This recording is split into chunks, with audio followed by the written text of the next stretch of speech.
गुरु साक्षात् परम ब्रह्म तस्मै श्री गुरवे नमः। ध्यान मूलम गुरुमूर्ति पूजा मूलम गुरुपदम मंत्र मूलम गुरुर्वाक्यम मोक्ष मूलम गुरु कृपा। नागेन्द्रहाराय त्रिलोचनाय भस्मांगरागाय महेश्वराय नित्याय शुद्धाय दिगंबराय तस्मै नकाराय नमः शिवाय। मंदाकिनी सलिल चंदन चर्चिताय नंदीश्वर प्रमथनाथ महेश्वराय मंदार पुष्प सुपूजिताय तस्मै मकाराय नमः शिवाय। शिवाय गौरी वदनाब्ज वृंदा सूर्याय दक्षाधरनासिकाय श्रीनीलकंठाय वृषभध्वजाय तस्मै शिवाय नमः शिवाय। वशिष्ठ कुम्भोद बहुगौतमार्य मुनीन्द्र देवार्चित शेखराय चंद्रार्घ वैश्वनाय तस्मै ओंकाराय नमः शिवाय। जयस्वरूपाय जटाधराय पिनाकस्ताय सनातनाय दिव्याय देवाय दिगंबराय तस्मै यकाराय नमः शिवाय।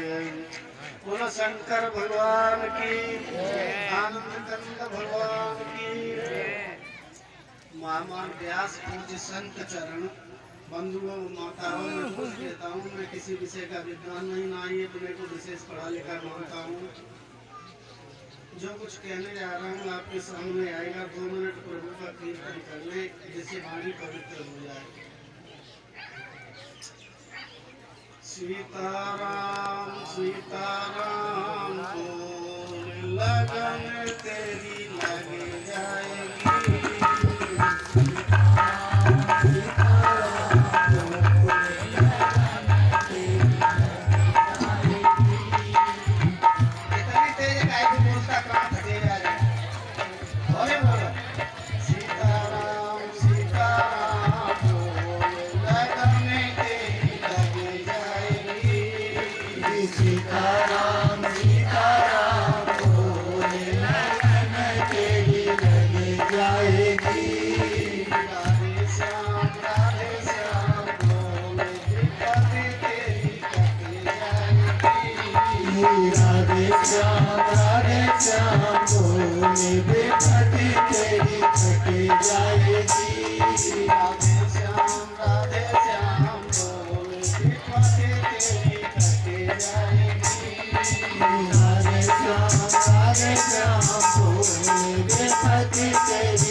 अभी आपके सामने स्वामी जी कितना सुंदर प्रवचन कर रहे थे।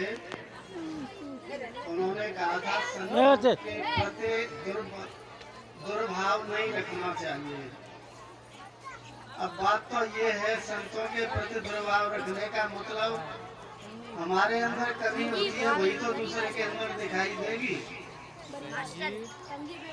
रामचरितमानस में लिखा है, जाकी रही भावना जैसी प्रभु मूर्ति देखी दिन तैसी। जाकी जैसी भावना होगी वैसे तो दिखाई देगा। पहलो ही तो आए यथा स्वंजन अंचित्र के साधक सिद्ध सुजान कौतुक देखत सहलवन भूतल भूत निधान।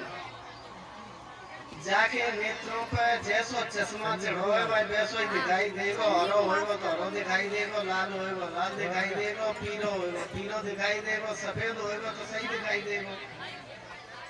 मतलब कहने का ये है कि आज हम लोग अपने संयम नियम से भ्रष्ट हैं। हम लोग अपना संयम नियम छोड़ करके विषयों की तरफ इतनी तेजी से भाग रहे हैं, जितनी तेजी से सूर्य भी नहीं भागते, इतनी तेजी से हम विषयों की तरफ भाग रहे हैं। जबकि विषयों की तरफ भागने से होता क्या है?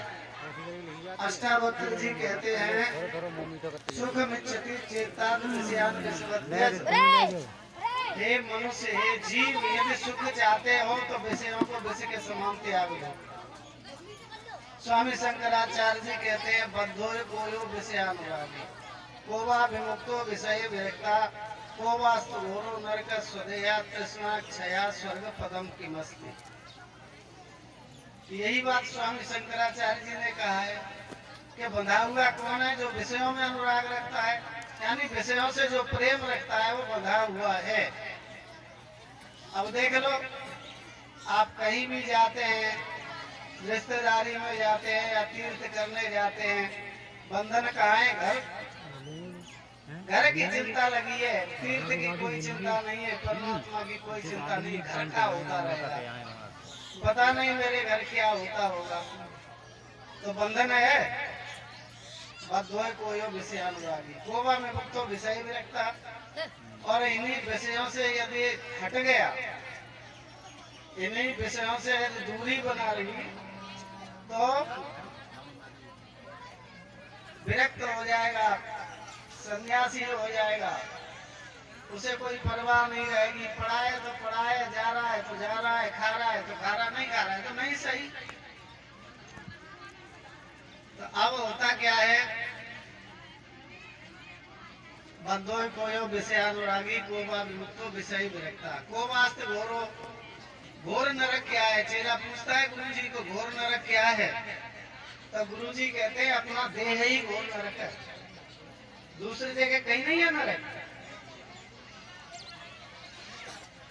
घोर नरक अपना ही शरीर है। देखिए, फोड़ा फुंसी हो जाए तो मक्खियां रखाना दुर्लभ हो जाता है, और ज्यादा बड़ा यदि हो गया तो बदबू आने लगती है, लोग पास में बैठना भी स्वीकार नहीं करते।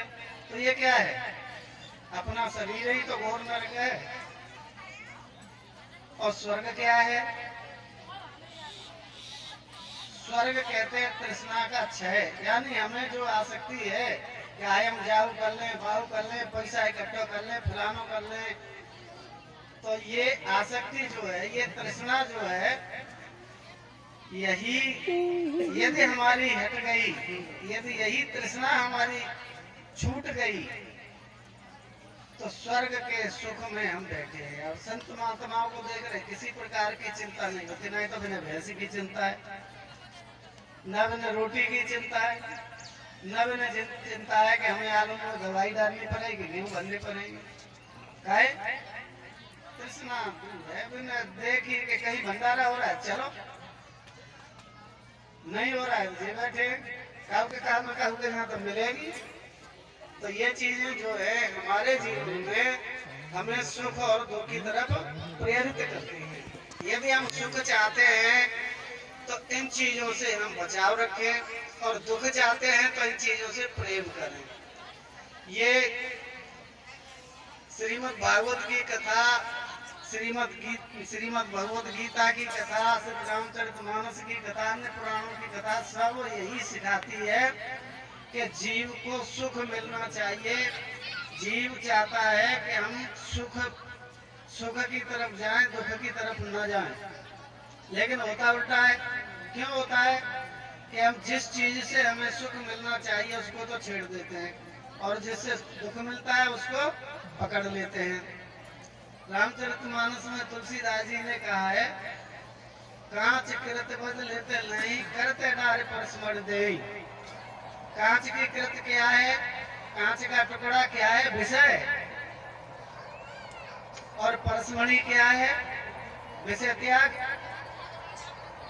तो विषय त्याग हो जाने पर प्रत्येक मनुष्य अपने में सुखी हो जाएगा। ये सारी चीजें हमारे ग्रंथों में लेख है, जैसी लिखी है, हम लोगों की बुद्धि उनके बराबर नहीं पहुंच रही है, इसलिए हम इनको समझ नहीं पा रहे हैं। वैसे तो ऋषियों ने हमारे ऊपर बहुत बड़ा उपकार किया है, बहुत बड़ा हमको ज्ञान दिया है, इतना ज्ञान दिया है हम उसे झेल नहीं पा रहे हैं। लेकिन अब है क्या है, ये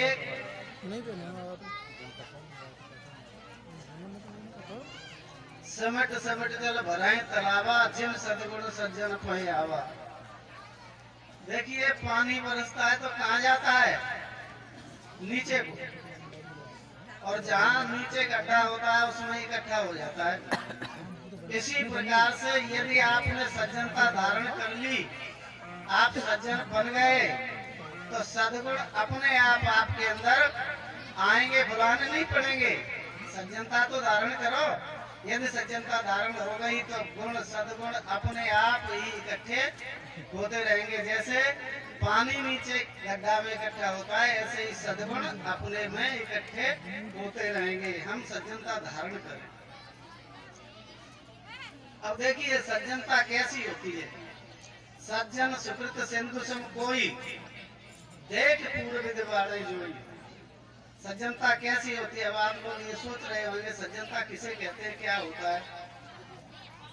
तो सुकृत, सुकृत कहते हैं अच्छे कर्म करने वाले जो सज्जन होते हैं। सज्जन सुकृत सिंधु सम, समुद्र के समान उनकी गहराई होती है।